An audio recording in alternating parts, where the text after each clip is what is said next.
जय श्री हरि। दुर्मरण क्या होता है बंधुओं? दुर्मरण, दुर्मृत्यु अर्थात जिस मृत्यु के पश्चात अच्छी गति नहीं होती उसे दुर्मरण कहते हैं।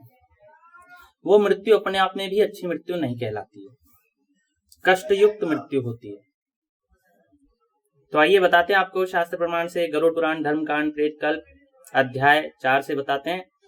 भगवान श्री कृष्ण ने कहा, हे गरुड़, यदि प्रवासी पति की अस्थियां नहीं प्राप्त होती हैं तो मैं उसकी भी सदगति का विधान तुम्हें सुनाता हूं। उस परम गोपनीय तत्व को तुम सुनो। जो पुरुष, जो प्राणी भूख से पीड़ित होने के कारण मृत्यु को प्राप्त होते हैं, जो व्याघ्र आदि हिंसक जंतुओं के द्वारा मारे जाते हैं, जिनकी मृत्यु गले में फांसी का फंदा लगाने से होती है, शरीर की क्षीणता के कारण जिनकी मृत्यु होती है, अर्थात शरीर के कमजोर होने के कारण, जो हाथी के द्वारा मारे जाते हैं, जो विष के द्वारा मारे जाते हैं, जो अग्नि के द्वारा मरते हैं, जो ब्राह्मण शाप के माध्यम से मारे जाते हैं, जो बैलों के द्वारा मारे जाते हैं, जिनकी मृत्यु हैजा से होती है, जो आत्मघाती हैं, आत्महत्या करने वाले हैं, जो गिरकर या रस्सी आदि के बंधन अथवा जल में डूबकर मर जाते हैं, उनकी स्थिति तुम सुनो। ये दुर्मरण बताया, ये दुर्मरण है। जो सर्प, व्याघ्र, सिंहधारी पशु, उपसर्ग, चेचक, पत्थर, जल, ब्राह्मण, जंगली हिंसक पशु, वृक्षपात और विद्युत पात से और लोहे से, पर्वत से गिरने से अथवा दीवाल के गिरने से, पहाड़ के खड़े कगार से गिरने से, खाट या मध्य कक्ष में मृत्यु को प्राप्त होते हैं, और ऋतुमती स्त्री के स्पर्श से, शारीरिक स्पर्श से, अपवित्र स्त्री के स्पर्श से, अथवा उसके अधरों का पान करते हुए जो लोग मृत्यु को प्राप्त होते हैं, अधर अर्थात चुंबन करते हुए, होठों का चुंबन करते हुए जो लोग मृत्यु को प्राप्त होते हैं, जो शस्त्र के आघात से मरते हैं, विषैले कुत्ते के मुख के स्पर्श से जिनकी मृत्यु होती है, विधि विहीन रूप में जिनकी मृत्यु होती है, अकस्मात ऐसी स्थिति में मर जाना जब मरणासन व्यक्ति के लिए शास्त्रोक्त विधियां पूरी न हो पा रही, उसको दुर्मरण समझना चाहिए। उसी पाप से मनुष्य प्रेत योनि को प्राप्त होता है। बंधु, अध्याय 22 में पुनः दुर्मृत्यु का वर्णन आता है। आइए बताते हैं। पापियों की मृत्यु चांडाल, जल, सर्प दंश, ब्राह्मण शाप, विद्युत निपात, अग्नि, दंत प्रहार तथा पशु के आक्रमण से होती है।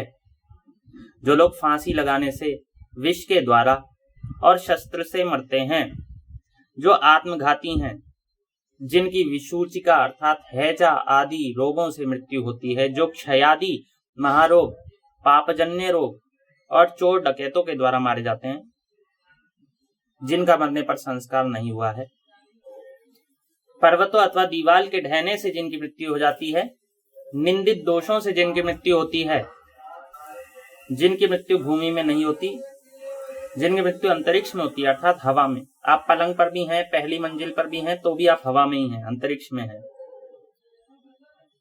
जो भगवान विष्णु का स्मरण न करते हुए मर जाते हैं, जिनकी मृत्यु सूतक और श्वान आदि निकृष्ट योनियों के संसर्ग में होती है, कुत्ते आदि के समीप होने पर जिनकी मृत्यु होती है, वे प्रेत योनि में जाते हैं। इसी प्रकार के अन्य कारणों से जो प्राणी दुर्मृत्यु को प्राप्त होते हैं, उनको प्रेत योनि में भटकना पड़ता है।